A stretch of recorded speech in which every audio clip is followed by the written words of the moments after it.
15 दिसंबर 1873 की शाम थी। बंकिम चंद्र चट्टोपाध्याय उस समय बंगाल के मुर्शिदाबाद जिले में डिप्टी कलेक्टर के पद पर कार्यरत थे। उस दिन जब वे अपनी पालकी में घर लौट रहे थे, तब पालकी रास्ता भटक कर एक ऐसे मैदान से निकलने लगी जहां अंग्रेज सैनिक क्रिकेट खेल रहे थे। मैच का नेतृत्व कर रहे कमांडिंग अफसर कर्नल डाफिन को यह नागवार गुजरी कि एक भारतीय अधिकारी की पालकी उनके मैच के पास से निकले। उन्होंने बंकिम बाबू को जबरदस्ती पालकी से नीचे उतार लिया और अपमानजनक ढंग से 4-5 घूंसे मारे।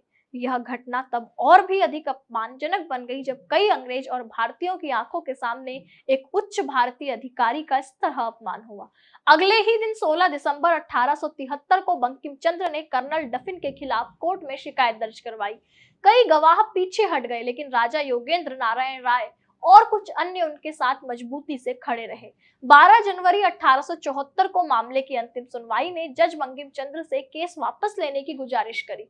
बंकिम चंद्र तैयार हो गए, लेकिन एक शर्त पर कि कर्नल डफिन को अदालत में सबके सामने माफी मांगनी होगी। और ऐसा हुआ भी। हजारों लोगों के सामने एक ब्रिटिश अफसर ने एक भारतीय से क्षमा मांगी। इस अपमान ने कुछ अंग्रेज अधिकारियों को अंदर तक हिला दिया। उन्होंने बंकिम बाबू की हत्या की गुप्त योजना बनानी शुरू कर दी, लेकिन राजा योगेंद्र नारायण राय ने यह खतरा भांप लिया और उन्हें ललगोला में रहने का आमंत्रण दिया। ललगोला के एक शांत मंदिर आश्रय में रहते हुए बंकिम चंद्र के मन में एक ही सवाल बार बार गूंज रहा था कि देश के लिए मैं क्या कर सकता हूँ।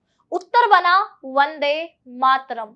31 जनवरी 1874 की रात बंकिम चंद्र ने कलम उठाई और लिखा वंदे मातरम। यह सिर्फ एक गीत नहीं था, यह उनके आत्मसम्मान, अपमान और देश प्रेम से निकला हुआ आह्वान था, जो आने वाले हजारों क्रांतिकारियों के लिए प्रेरणा बन गया। इसके बाद बंकिम चंद्र ने अपना प्रसिद्ध उपन्यास आनंद मठ लिखा और इस उपन्यास का ही यह हिस्सा बना वंदे मातरम, जो 1882 में पूरी तरह प्रकाशित हुआ। ब्रिटिश सरकार इस पुस्तक में छिपी क्रांतिकारी भावना से घबरा गई। उन्होंने बंकिम चंद्र पर मानसिक दबाव डाला कि उपन्यास में बदलाव करें, लेकिन बंकिम चंद्र ने 1885 और 86 में सरकारी नौकरी से इस्तीफा देकर लेखन को ही अपना धर्म बना लिया। उनके शब्दों ने इतिहास रच दिया और आज वंदे मातरम भारत का राष्ट्रगीत है। हर बार जब यह गीत गाया जाता है तो यह केवल एक गीत नहीं होता, यह भारत की स्वतंत्रता की गाथा, वीरों की पुकार और जन जागरण की चिंगारी बनकर दिलों को झकझोर देता है। वंदे मातरम सिर्फ शब्द नहीं है, एक भावना है।